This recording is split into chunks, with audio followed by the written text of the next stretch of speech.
Congratulations, Yankee fans. It's official. Juan Soto is in the Bronx. One of MLB's brightest stars is officially a New York Yankee. The Yankees have been searching for a left-handed bat, and although they got one in Alex Verdugo, Juan Soto is by far the better player, one of the most dominant players in all of Major League Baseball, and although he only has 1 year left on his contract, the Yankees have pushed all of their chips in. They want to win a World Series in 2024. 2024 will mark 15 years since the Yankees last won World Series back in 2009, and Yankees fans are getting impatient. They really aren't happy with the direction of the team, and acquiring Juan Soto is a huge step in making sure that they go and contend next season. They've missed on a lot of big names, so getting someone like Juan Soto is going to be huge for their future success. To acquire Juan Soto, of course, the Yankees had to give up a lot. That's part of the point of getting a superstar. You have to sell your farm. The Yankees have already kind of done that. They had to give up a good player in Richard Fitts to the Red Sox to get Alex Verdugo. They lost 3 separate relief pitchers in the Rule 5 draft on Wednesday, December 6th. So there's a lot of things that are going on that have hindered the Yankees' ability to make this trade.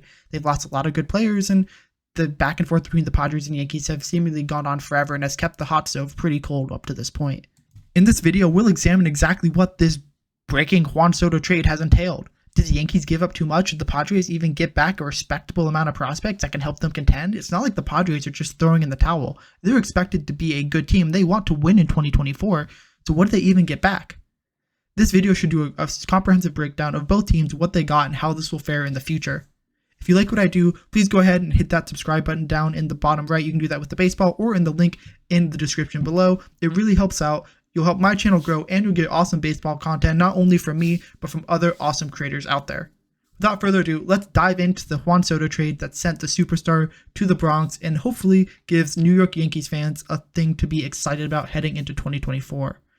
Juan Soto has put together a dominant career. At age 19, he finished second in NL Rookie of the Year voting. He's been top 10 in MVP voting 4 times, top 5 twice, including a second place finish in 2021. He has 3 All-Star Game appearances, a bunch of Silver Sluggers to his name. He is just an amazing player, and he's only going to be 25 heading into 2024. He played in every single game in 2023 with the Padres, which is something that less than 10 players can go and proclaim. He played all of that in left field, and he's not the best defender, which we'll talk about in a little bit. But he put up very solid numbers, walked a ton, and goes to show you why there's so much excitement about him in the future. And it was now officially his final year with the Padres. He put together a very solid season. You can watch the video I'm going to put in the upper right corner in a second to hear a little bit more about it as I talked about the trades that sent him from the Washington Nationals to the Padres. But again, his 2023 is very good, played in every single game, led all of the league in walks with 132. That's almost a walk a game, incredibly impressive. And he put together a solid batting average, 275, on-base percentage of 410, incredibly impressive, and an OPS plus of 158, one of the highest in all of the leagues. Finished 6th in NL MVP voting, won a Silver Slugger, was on the All-Star team, just a great player and someone that is going to be an impact bat in the lineup. Although he doesn't have a lot of pop to the right side of the field, which is the Yankees' short porch, he should do it enough, and it should help boost up his 35 home run total from 2023. He can kind of tap into that pull a little bit more. Soto's going to be a very good piece for the Yankees going forward. You can see in their lineup that they needed a left-handed bat. They needed someone to complement Aaron Judge at the top of the lineup. They needed someone to help as Garrett Cole and Aaron Judge both get older and start to, lose their touch a little bit. Although they've both been dominant, Cy Young Award winner, Aaron Judge is great. Age is a hindrance and something that the Yankees need to invest in now to win before they start to age a little bit more and that window starts to close. Juan Soto is going to be a very big piece for them going into 2024 and will be a big reason why the Yankees are going to make a huge push towards the playoffs in 2024 and potentially a World Series crown. The other player the Yankees are getting in this deal is Trent Grisham. I think the only way to really define Grisham's career, in my opinion, has been ironic. In my opinion, he's most characterized by the error he made years ago with the Milwaukee Brewers in the wild card game where he let a ball go right under his glove as the Brewers lost the game and subsequently got ejected from the playoffs. Since that fateful day in 2019, he was shipped immediately out to the San Diego Padres as a former top prospect, only 23 years old, and immediately won a Gold Glove the next year and did the same thing again in 2022. He's a great defender, and frankly, that's exactly what the Yankees need. Verdugo's not a great defender. Judge is a good defender, but he doesn't play center field. Juan Soto is not a good defender at all. So getting someone like Trent Grisham who can patrol center field for you is a huge get, and is probably a big reason why that Trent Grisham did this trade. It's because the Yankees defense in the outfield is not good at all. So in Trent Grisham, they get someone who's going to be a very good defender, but isn't going to provide a lot of offensive value, as we'll get to in a second when we look at his offensive skill set. Grisham was below the Mendoza line in 2023 with a batting average of 198. He was also below the Mendoza line in 2022 with a 184 batting average, so he's not great in that regard. His on-base percentage is a little bit higher. It's over 100 points higher, so he's respectable in that regard, but it's not something to write home about. He's definitely a bottom-of-the-lineup hitter. He'll walk a little bit. He strikes out a decent amount, 154 strikeouts in 153 games in 2023. So I would not be shocked if he did not jump up above maybe the 7 hole, and that'd still be surprising to me. But he's a very good defensive center fielder. He could be a great 4th outfielder for the Yankees, and I think that's all they're going to ask for out of him. Maybe a defensive replacement, maybe on the base pass. He had 15 steals in 2023. There's really not a ton of flexibility in terms of what the Yankees can do. He'll be their 4th outfielder. He'll be a defensive replacement. He'll steal a couple bags, 15. So maybe a defensive replacement, pinch runner kind of guy. But that's all the Yankees need. Someone who can play some outfield defense if they need it. Someone who can come in the 8th inning, 9th inning and steal a bag and put a winning run a little bit closer to scoring. If the Yankees can do that, there's a good chance he'll be a key contributor in 2024, even if he's not a starter every day like he has been almost every part of his career. He's a good player, and Yankees fans should be somewhat excited at least, but he's not going to be someone that I'm super looking forward to getting on the field like Juan Soto would be. Michael King is the biggest major leaguer heading to the San Diego Padres in this deal, and he's a very interesting piece and someone I think all of Yankees fans were excited about and really came on strong at the end of 2023. He started 2023 in a bullpen role, which is where he'd been basically his entire career. He'd started a couple games in 2020 and 2021, but mostly as an opener type, not really as a guy who would start a ton of games. And he ended up going and converting himself into a starter and putting together a very solid season for the New York Yankees. King put together a very good 2023 overall, a 2.75 ERA across 49 games, a little over 100 innings pitched, and had a whip just below 1.15, which is pretty solid, especially for a reliever, although as a starter, that number did come up just a little bit. It's a little bit lower than his career average too, which means the 29-year-old, as he goes into his 2024 season, is kind of entering his prime, and he's young enough that there's still some flexibility that the Padres can have. He can be a starter, he can be a reliever, there's a lot of good things that can happen there. King strikes out a decent number of batters, about 30% of the time, but what's really interesting is his fly ball rate jumped up by over 8% from 2022 to 2023. So heading to what can be a somewhat deep Petco Park will probably bode well for him. He won't be allowing a ton of home runs, 2.3% in 2023 compared to 1.5% in 2022. And his BABIP was even higher in 2023, so he was hitting, people getting hit against him a little bit more than like.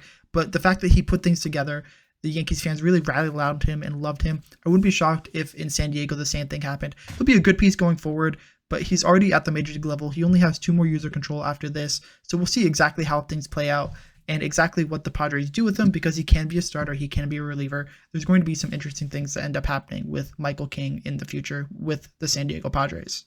I personally see King fighting for a rotation spot with Matt Waldron. You look at what their current rotation shapes up to be. Joe Musgrove and Yu Darvish are both locked in, and Matt Waldron's the only one with minor league options, as Pedro Avila and Jay Groom both have to be DFA'd in order to be demoted, so I don't foresee them going ahead and being cut. It might happen if King can really jump out, but they really have a lot of flexibility in their bullpen. They just selected Stephen Kolek in the Rule 5 draft. Ray Kerr and Tom Cosgrove and Alec Jacob don't jump out at me as good players, so King I think will slot in very well as a late innings guy in the Padres bullpen as they try and contend for a championship in 2024, just as the Yankees are with Juan Soto. The next biggest piece has to be Drew Thorpe, who MLB Pipeline has as a top 100 prospect, 99th overall in all of Major League Baseball. He's the Yankees' 5th best prospect, and if you get rid of the 2 players who have already debuted in Everson Pereira and Jason Dominguez, he's their 3rd best, and I think that's a fair place to put him. He was the Yankees' 2nd round pick in the 2022 MLB draft out of Cal Poly and was immediately a starter in their rotation as a freshman, which is not something that's easy to do. You often see freshmen starting out in the bullpen in a mid-leverage role before working their way up to a starter as a junior. The fact he's able to do this just shows how dominant of a pitcher he has been for a long time. His best pitch is by far his changeup. Some people give it plus grades. It's close to elite. I wouldn't call it that, but I think a lot of people would be on that borderline of saying it's really close. And that's part of the reason why he was not only a starter as a freshman at Cal Poly, but also a 2nd round pick. He was an All-American at Cal Poly. He led all of Division I in strikeouts, so there was a lot of pedigree and potential that the left-hander brought to the table when entering the draft. And frankly, when I was watching the draft, I was kind of surprised he fell to 61st overall into the Yankees, but I'm sure they were super happy to get him, and especially now acquiring Juan Soto, this is definitely a good trade for them to get. To go ahead and get someone who fell a little bit, signed for just under $1.2 million, and now is making a big impact in not only the Yankees organization, but now for the Padres as well. He spent all of 2023 honing in on his slider. It's become a good pitch, not a great pitch. Some might call it a plus pitch. Some might call it a little bit closer to average, but it's a good pitch nonetheless. And it tunnels really well with his fastball, which has reached about 95 miles an hour at times. What's really exciting about this 3-pitch mix is that he has really good control. That really bodes well for his future as a starter because he has that really dominant changeup, a good slider, and a fastball that can be deceptive at times. That's a really great mix of pitches that can really make an impact at the major league level.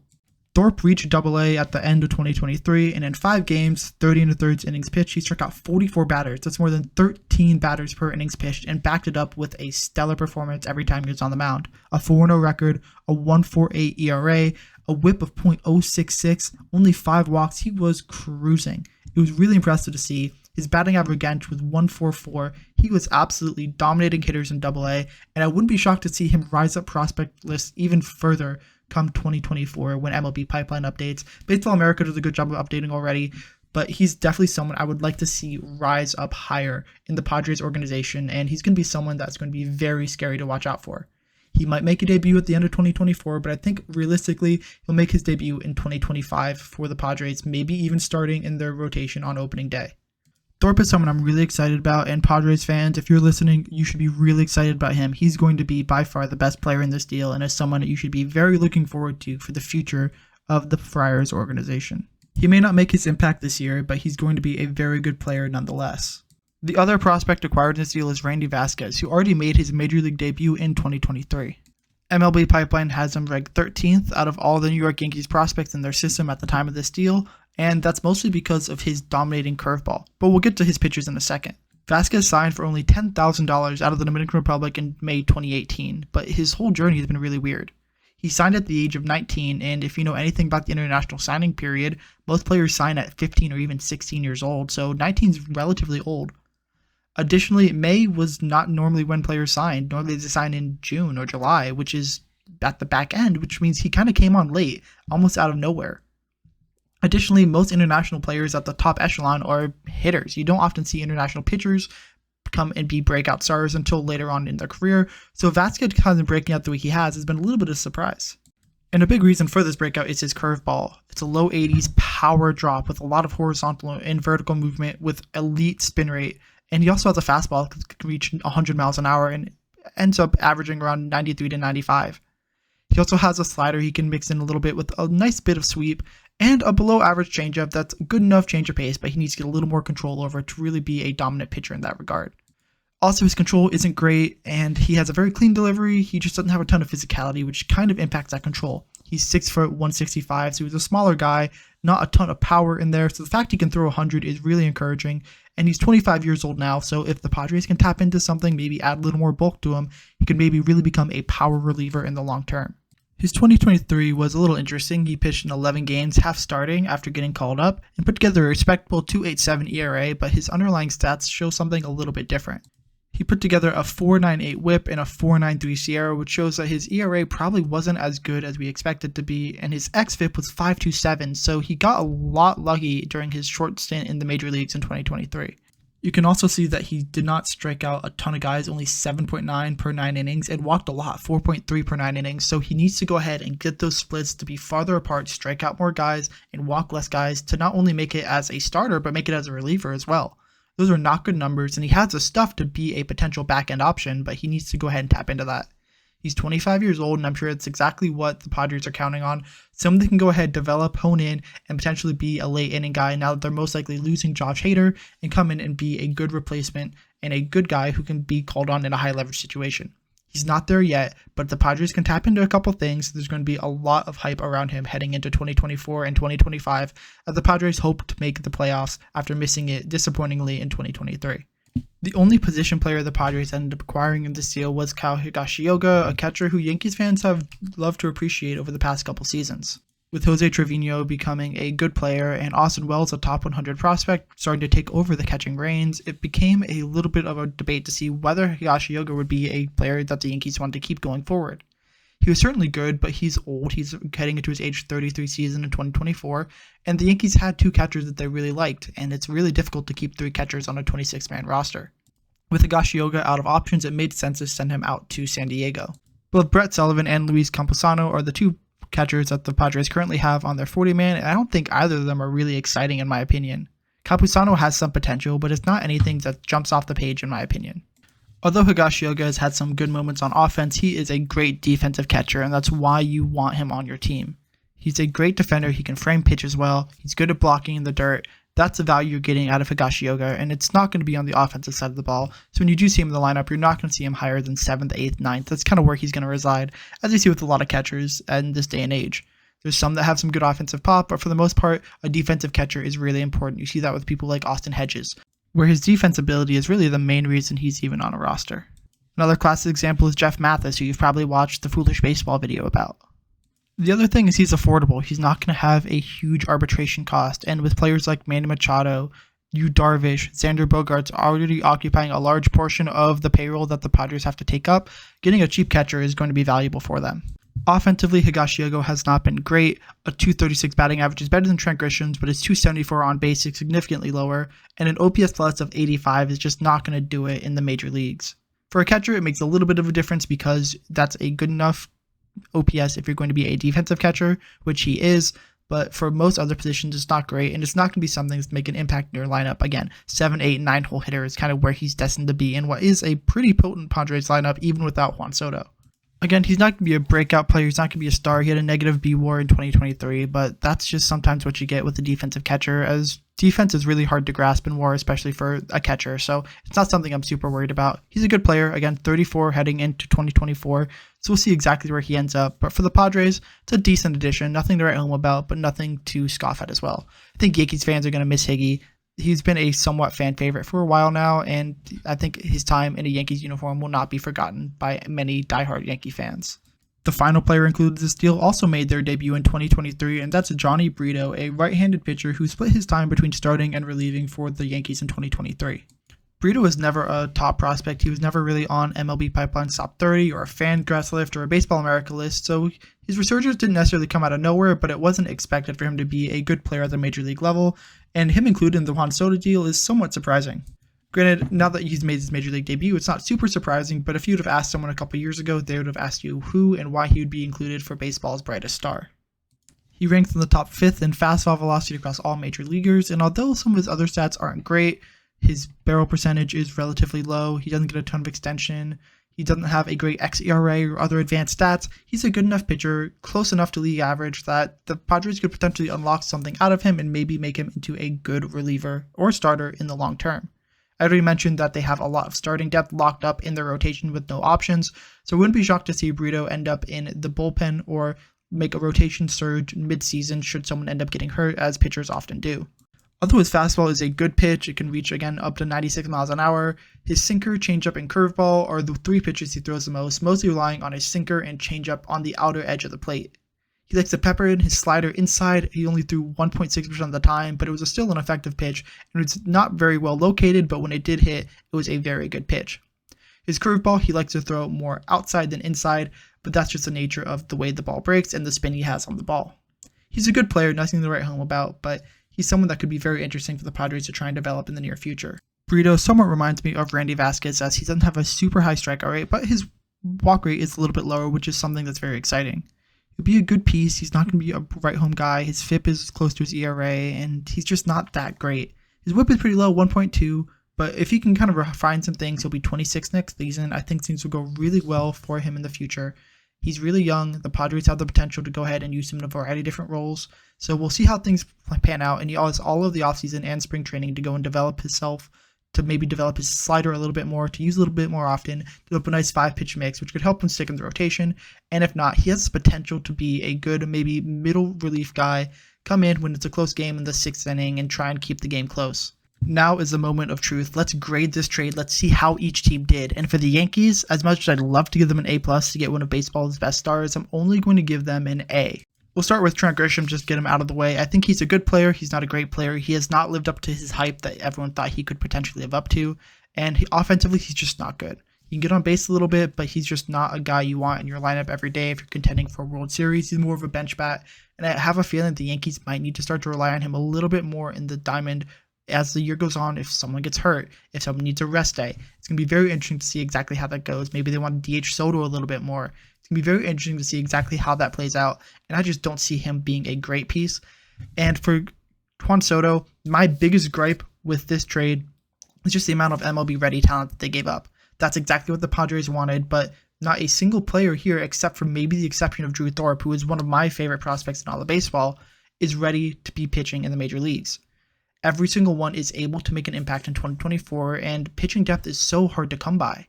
It's really, really difficult to go ahead and keep your pitchers healthy throughout the entire season, and there's rumors that now that the pitch clock is starting to change the way pitchers pitch and are causing more injuries. So removing a lot of that depth is a big hindrance to the Yankees. That's the only reason I'm giving them an A and not an A-, because Juan Soto gives them a lot of life and depth in their lineup, and he's a superstar. He doesn't hit the ball out to right field as much as Yankees fans would like to admit. That's probably something that when you hear left-handed hitter and you think about that, that's not Juan Soto's game. He's more of a spray hitter. He doesn't often hit to right field, so that short porch won't be as much as an impact as Yankees fans want it to be, but that's not impacting my grade too much. They needed a left-handed hitter. They got that in Verdugo, but they got a superstar in Juan Soto. And here specifically, I have to give the Padres a C, which ironically kind of matches their color too. They're just not doing exactly what I thought they should do in this situation if they're going to trade Juan Soto. Yes, they're contending now, but Josh Hader is gone. They just traded Scott Barlow. This is not the package that I wanted to see them get if they wanted to contend. Yes, Michael King is really good, and yes, I think Drew Thorpe is going to be a superstar at the major league level, but then what? Kyle Higashioka? Jhony Brito? Those are just not names that excite me if I'm a San Diego Padres fan. I think there's some potential there. There's a lot of potential, which in reality, that's what prospects are, potential. But here, these are people who have already made their major league debut, and I don't think they have high ceilings. It's not like they went for a risk-reward play. Like a classic example is the Oakland A's. Granted, it doesn't always pan out, and most of the time it doesn't. But oftentimes they go for guys who are hurt, such as a Dustin Fowler, who, if you remember the Sonny Gray trade, was a big one. Or even James Kaprielian, who was coming off of Tommy John surgery. There's so many examples of maybe taking a little more risk for a higher ceiling that the Padres just didn't get here. They wanted to contend now and almost played it safe, and I don't love that for them. I think if they were willing to go the extra mile, maybe take a little more risk, take a little more upside, the Yankees would have been happy because the Yankees gave up a lot of current depth that could help them win in 2024.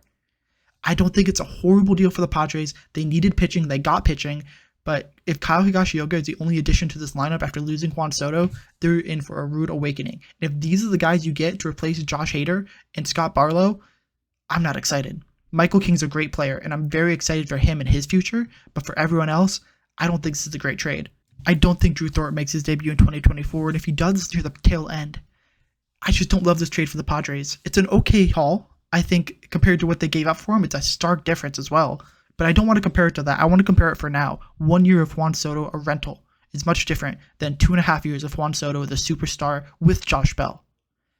The deals are still very far apart, but the Padres didn't get fleeced, but I think Yankee fans should be very, very happy, and Padres fans should be cautiously optimistic. There's a chance this deal could completely blow up in the Padres' face, but there's also a chance that maybe one of these pitchers breaks out. I think the former is more likely than the latter. I think Michael King's a good player, and Drew Thorpe is going to be very good, but beyond that, I don't love this deal. Thank you so much in the meantime for watching this video. It really means a lot that you stuck around this long. If you're interested, there's going to be 2 videos popping up on your screen right here to watch, and that baseball right there to subscribe to the channel, and you can do the same thing by hitting the link in the description below. Thank you so much for watching this video. Hopefully, if you're a fan of the Yankees or Padres, your team made out on the better side of the deal, and I hope to see you in the next video.